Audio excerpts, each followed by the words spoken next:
Hello everybody, today I'm going to be doing a book review. I'm going to be reviewing A Visit from the Goon Squad by Jennifer Egan. So this is part novel and part a collection of short stories, and it won the Pulitzer Prize for Fiction in 2011. Text.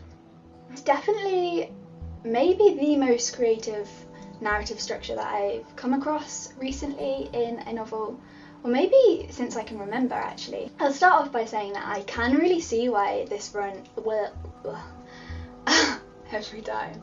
I can really see why this won the Pulitzer Prize, but I can also see why a lot of people are very confused as to why it won the Pulitzer Prize. A lot of people think that this is kind of a bit gimmicky and not as clever as maybe it's dressed up to be.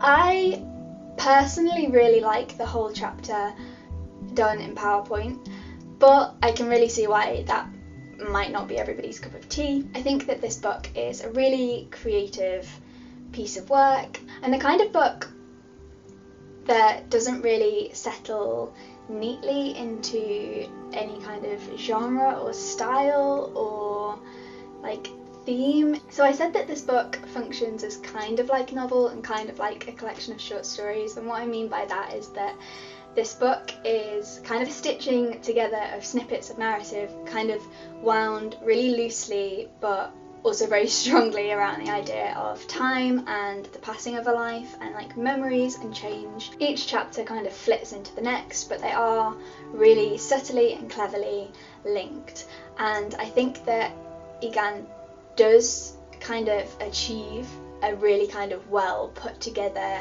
piece of work. And I understand that these separate shorts were kind of written in different times and published in other publications, but I think that the way she puts them together as a whole really works very well. And yeah, so we have lots of different stories from the intersection of lots of different lives, and they're all stitched together to reflect this kind of quite profound vision of change and how our lives change over time and what that means ultimately over time. I think the way in which Egan does it is brilliant. I think her writing is really good. I think it's witty, I think it's very inventive. It's really easy to dip into, and I did put this down and pick this up again a couple of times, but I think if you are going to read this book, it's best to read it straight through, because I think maybe I missed a few of the nuances by forgetting how all the characters' stories stitched into one another and how everything did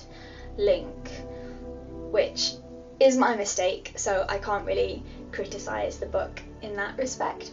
Well, it's not really even a criticism, I just feel like they could have paid more attention, and if my experience of the book had been more of a linear one, then maybe I might have taken a bit more from it, which I kind of regret that I didn't. I did find myself kind of forgetting how each time and each place and each character interlocked, but I think it does create a transitory feeling which serves the book really well. Though I do feel like I kind of didn't connect with many of the characters on such an emotional level because I knew them so briefly, and you didn't really get an awful lot of backstory with each of them because you're only given kind of like a chapter to understand them. But I don't know, I think that it did work really well ultimately, and I feel like brevity is kind of something that Egan was really going for, so again I can't really criticise that. I think throughout the whole thing I really just got the feeling that Egan was trying to offer up this quite profound wisdom and shake us and say,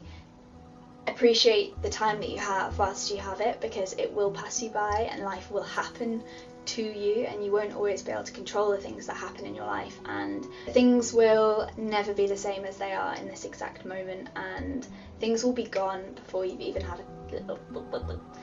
had a chance to appreciate them properly.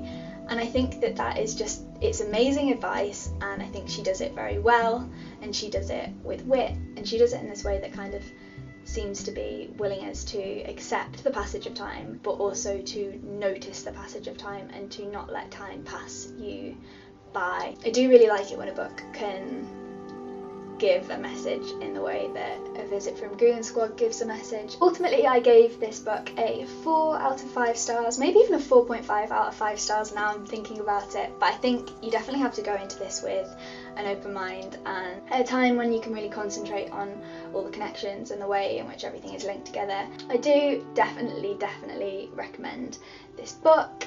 So yeah, give it a go and tell me what you think if you do end up reading this book. If you've already read this book, again, as always, let me know what you thought. Did you think it was drivel? Did you like the PowerPoint presentation chapter?